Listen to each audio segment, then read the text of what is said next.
All right, so you sent us a ton of research on OpenAI's latest and greatest, and wow, it really got me thinking about the future of AI. I mean, like, Yeah. what does it actually mean for a machine to be intelligent, It's a question people have been asking for a really long time. Yeah. But these new models from OpenAI, the O1 and O3, Right. yeah, those are really pushing the limits of what we thought AI could do.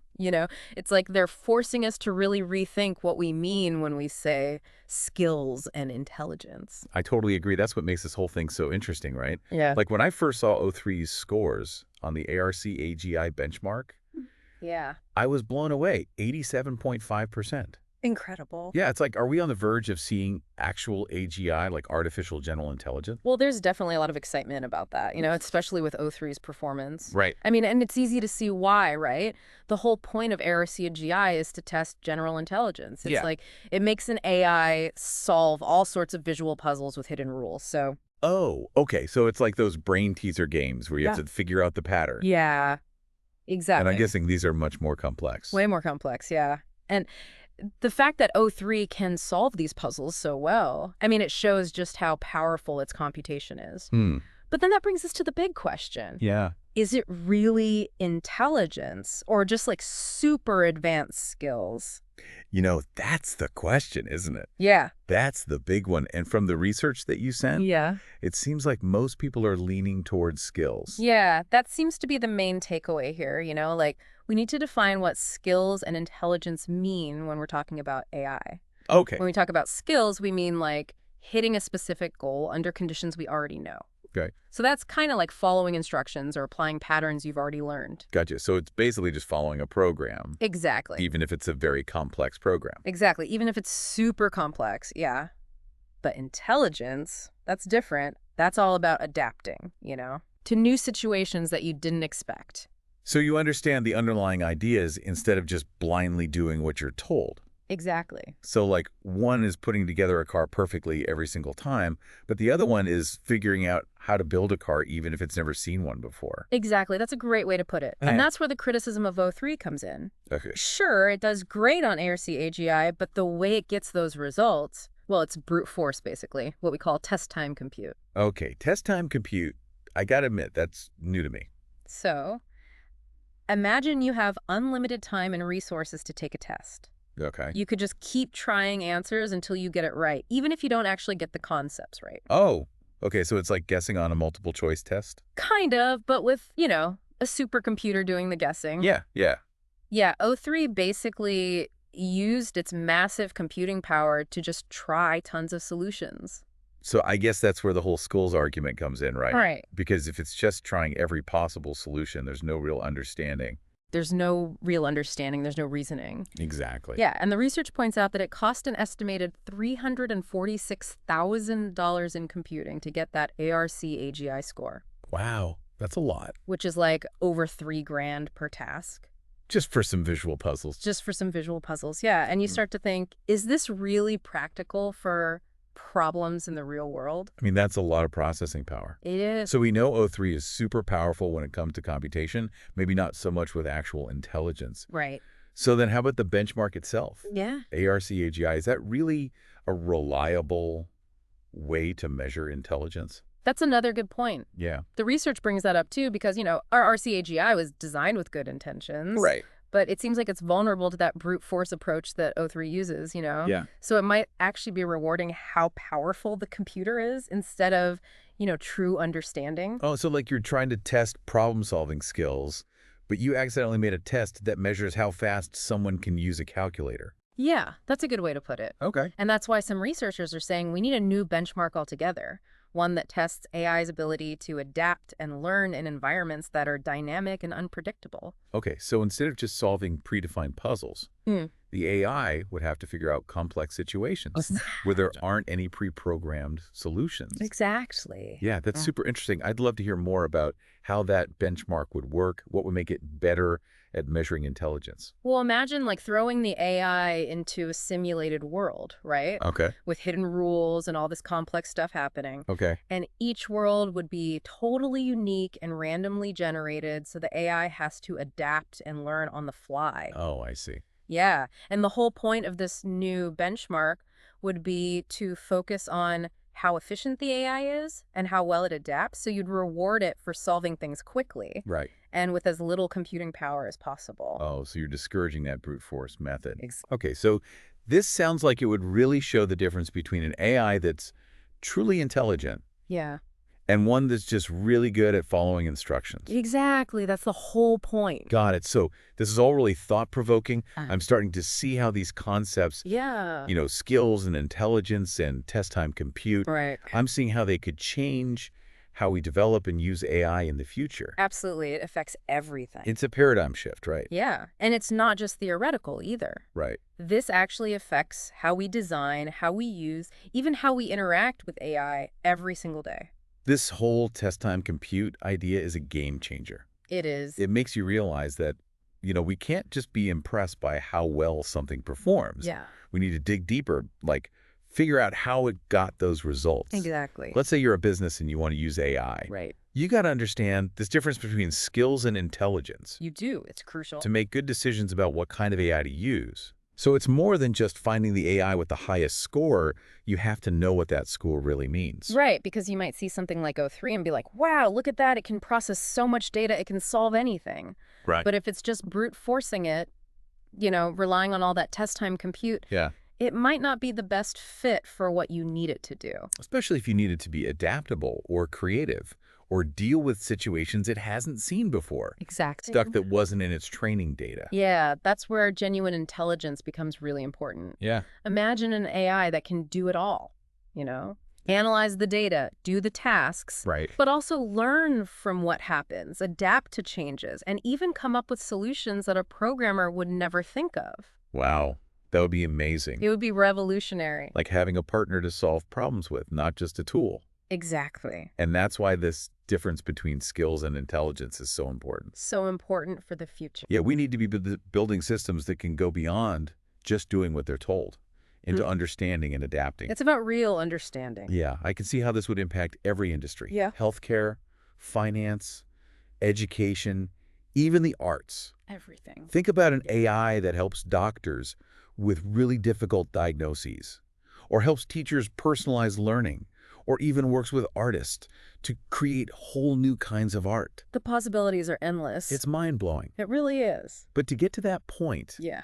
we need to shift our focus. Yeah. It's not just about training AI to do specific tasks. Right. It's about teaching it to learn and reason and adapt like we do. Like humans. Yeah, it's like we're at a crossroads, right? Uh-huh. We can either keep going with brute force computing, building powerful but limited AI, Yeah. or we can take the harder path, the one that leads to genuinely intelligent machines that can help us solve some of our biggest problems. I like that, the harder path. It's Yeah. like we're in a crucial point in how AI is evolving and, even though we're talking about artificial intelligence, the key to making it work Yeah, is our own human intelligence. exactly. We need to think critically, ask the right questions, and make sure we're steering AI in the right direction, a direction that benefits everyone. So well said. It's like a reminder that even with artificial intelligence, our human intelligence is still the key. It is. To unlock AI's potential, we need to think critically and ask the right questions. And guide it. Yeah, and guide it in a direction that helps all of humanity. That's the goal. So now let's get back to OpenAI's O1 model. Yes. You talked about inference time planning before Huh? and how that makes O1 different from O3's brute force method. Right. Remember how O3 just uses a ton of computing power to try every solution? Yeah. O1's different. It actually uses a lot of that power to plan its moves. It strategizes before it does anything. Okay, so it's not just randomly trying things until it works. No. It's actually thinking ahead, Thinking ahead. analyzing and making a plan. Exactly. So it's like O1 is playing out all the different possibilities in its head before it decides what to do. Yeah, like a chess player. Okay, that makes sense. And that ability to simulate and plan, that's a big part of what we think of as intelligence. Yeah, it's like being able to think ahead, Exactly. see the consequences, and then make a good decision. Exactly. That's what we do. So it's definitely a step up from O3's brute force. It is. But does that mean O1 is showing genuine intelligence?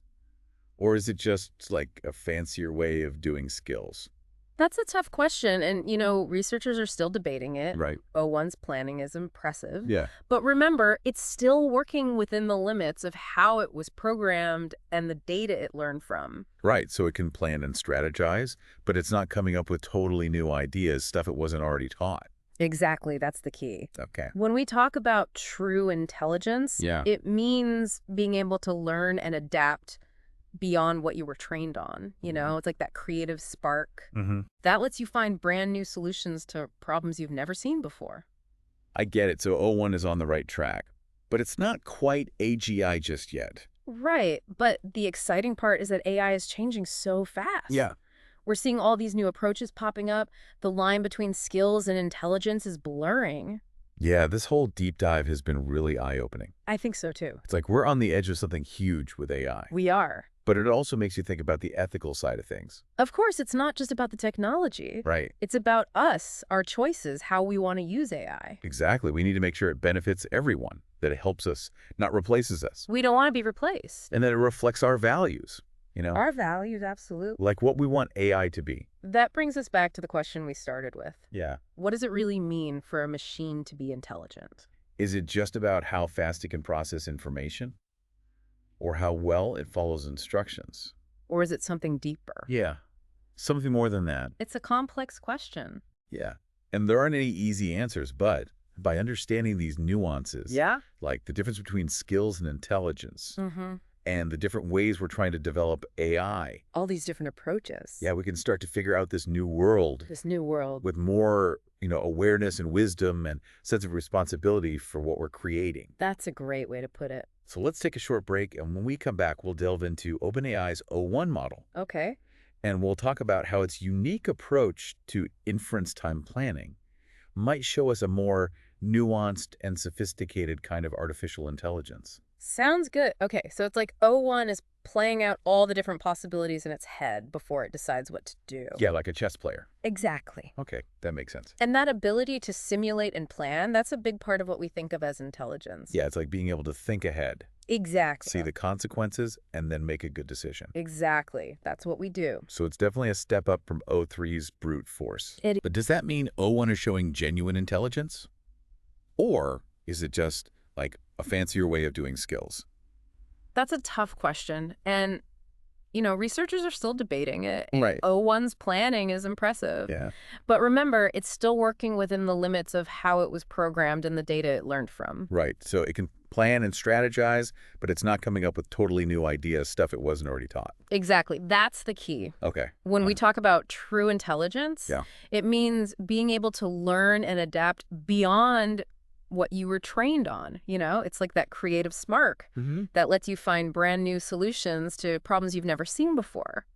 I get it. So O1 is on the right track, but it's not quite AGI just yet. Right, but the exciting part is that AI is changing so fast. Yeah. We're seeing all these new approaches popping up. The line between skills and intelligence is blurring. Yeah, this whole deep dive has been really eye-opening. I think so too. It's like we're on the edge of something huge of AI, but it also makes you think about the ethical side of things.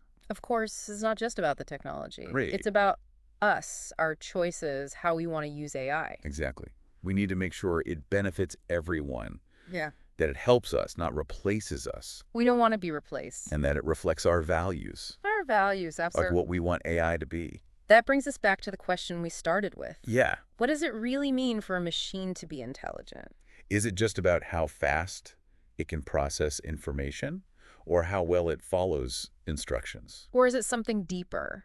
Yeah, something more than that. It's a complex question. Yeah, and there aren't any easy answers, but by understanding these nuances, Yeah. like the difference between skills and intelligence, Mhm. and the different ways we're trying to develop AI, All these different approaches. yeah, we can start to figure out this new world This new world. with more, awareness and wisdom and sense of responsibility for what we're creating. That's a great way to put it. So it seems like O1 is taking a more thoughtful route, kind of like it's thinking things through. Yeah, exactly. And that's what's really exciting about O1. Okay. It uses some of that compute power, not just to try a bunch of answers, Right? but to actually plan its moves before it makes them.